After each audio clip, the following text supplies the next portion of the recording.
Friends, welcome in our own teacher channel.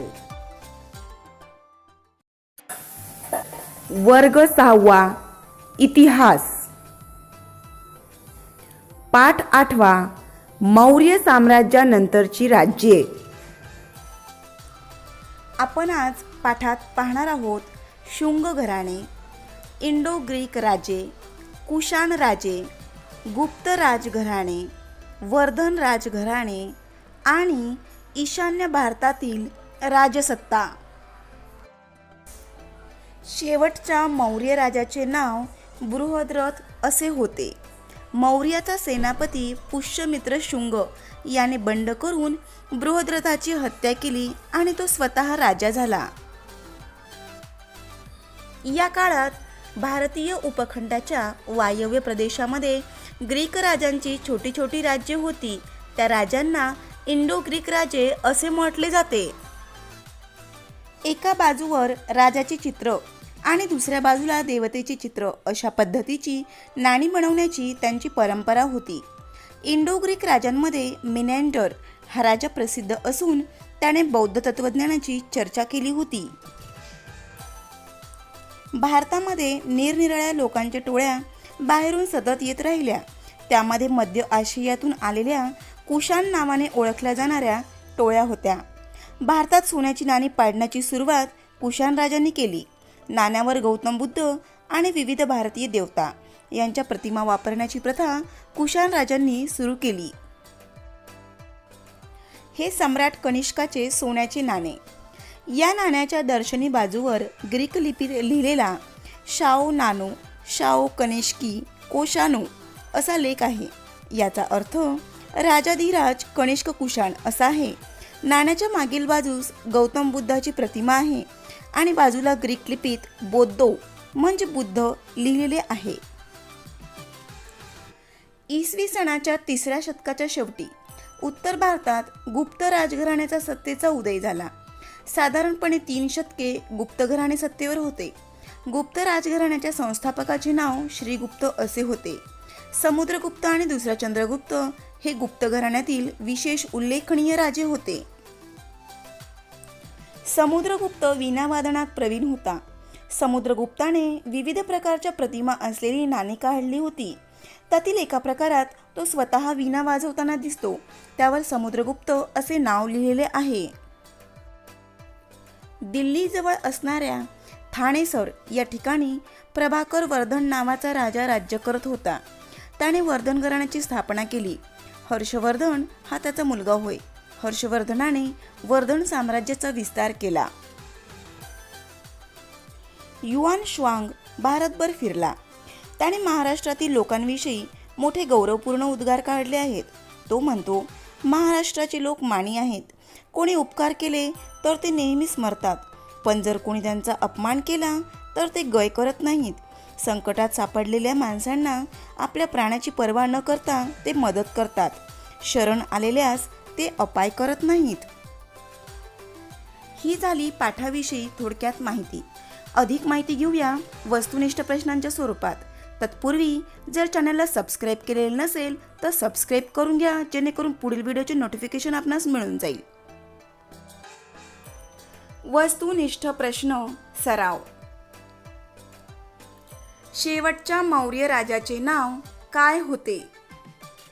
शेवटच्या मौर्य राजाचे नाव बृहद्रथ असे होते. मौर्य राजा बृहद्रथ याची हत्या कोणी केली? मौर्य राजा बृहद्रथ याची हत्या मौर्याचा सेनापती पुष्यमित्र शुंग याने केली. मिनॅंडर म्हणजे कोण? मिनॅंडर म्हणजे मिलिंद होय. मिलिंदने कोणाला प्रश्न विचारले? मिलिंदने भिक्खू नागसेन यांना प्रश्न विचारले. मिलिंदने भिक्खू नागसेन यांना विचारलेल्या प्रश्नातून कोणत्या ग्रंथाची निर्मिती झाली? मिलिंद पंह या ग्रंथाची निर्मिती झाली. पंह या शब्दाचा अर्थ काय? पंह हा पाली भाषेतील शब्द आहे. या शब्दाचा अर्थ प्रश्न असा होतो. भारतात सोन्याची नाणी पाडण्याची सुरुवात कोणी केली? भारतात सोन्याची नाणी पाडण्याची सुरुवात कुशाण राजांनी केली.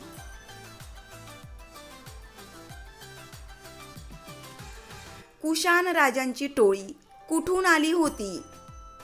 कुशाण राजाची टोळी मध्य आशियातून आली होती.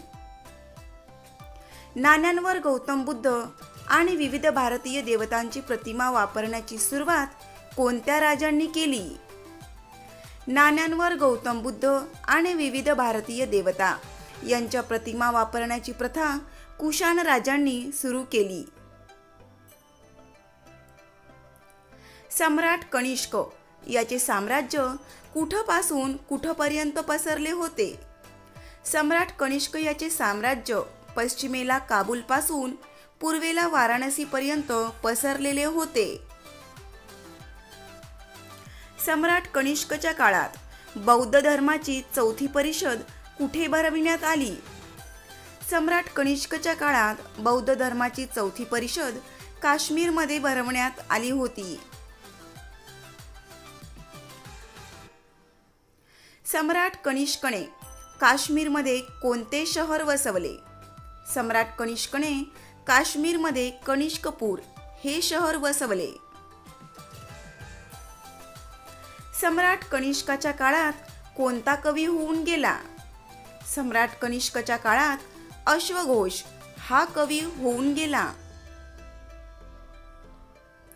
कवी अश्वघोष यांनी कोणते ग्रंथ लिहिले? कवी अश्वघोष यांनी बुधचरित आणि वज्रसूची हे ग्रंथ लिहिले.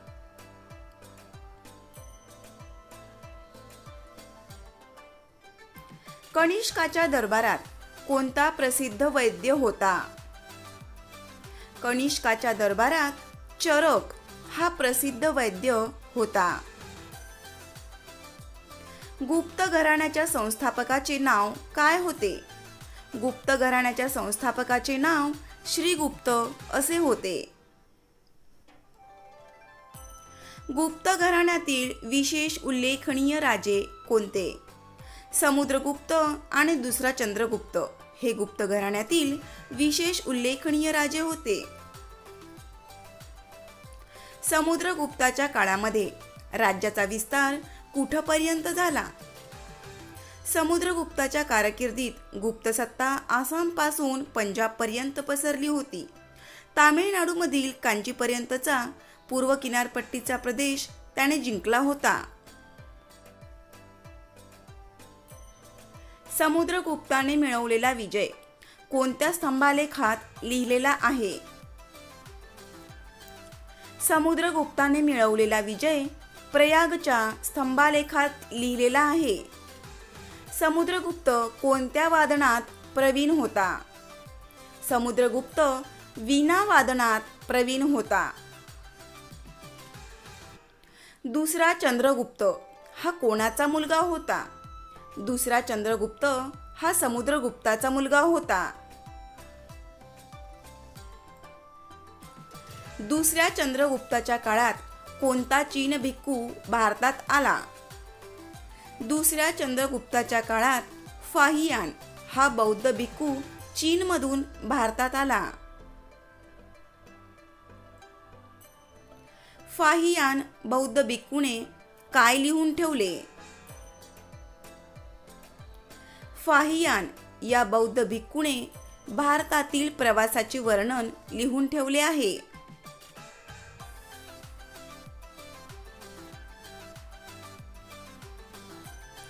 वर्धन घराण्याची स्थापना कोणी केली? वर्धन घराण्याची स्थापना प्रभाकर वर्धन नावाच्या राजाने केली. हर्षचरित हा ग्रंथ कोणी लिहिला? हर्षवर्धनाच्या दरबारातील राजकवी बाणभट्टाने हर्षचरित हा ग्रंथ लिहिला. हर्षवर्धनने संस्कृतमधील कोणकोणती नाटके लिहिली? हर्षवर्धनाने रत्नावली नागानंद आणि प्रियदर्शिका अशी 3 संस्कृत नाटके लिहिली. बौद्ध भिक्खू युआन श्वांग भारतात कुठून आला होता? बौद्ध भिक्खू युआन श्वांग हा चीनहून भारतात आला होता. कामरूप हे राज्य इसवी सनाच्या कोणत्या शतकात उदयाला आले? कामरूप हे राज्य इसवी सनाच्या 4थ्या शतकात उदयाला आले. कामरूप राज्याचा संस्थापक कोण होता? कामरूप राज्याचा संस्थापक पुष्यवर्मन हा होता. महाभारत आणि रामायण या महाकाव्यांमध्ये कामरूपचा उल्लेख कोणत्या नावाने केलेला आहे? महाभारत आणि रामायण या महाकाव्यांमध्ये कामरूपचा उल्लेख प्रागज्योतिष या नावाने केलेला आहे. प्रागज्योतिषपूर म्हणजे आजचे कोणते शहर? प्रागज्योतिषपूर म्हणजे आजचे आसाम राज्यातील गुवाहाटी हे शहर. किहादिया म्हणजे काय? किरादिया म्हणजे किरात लोकांचा प्रदेश. कामरूप राज्याचा विस्तार कोणत्या प्रदेशात झाला होता? कामरूप राज्याचा विस्तार ब्रह्मपुरा नदीचे खोरे, भूतान, बंगालचा काही भाग आणि बिहारचा काही भाग या प्रदेशांमध्ये झालेला होता. कामरूप राज्यात युआन श्वांग गेला त्यावेळी तेथील राजा कोण होता? कामरूप राज्यात युआन श्वांग गेला होता त्यावेळी भास्कर वर्मन हा तेथील राजा होता. प्राचीन काळी काश्मीरचे नाव काय होते? प्राचीन काळी काश्मीरचे नाव कश्यपपूर असे होते. धन्यवाद. व्हिडिओ आवडल्यास लाईक शेअर करायला विसरू नका.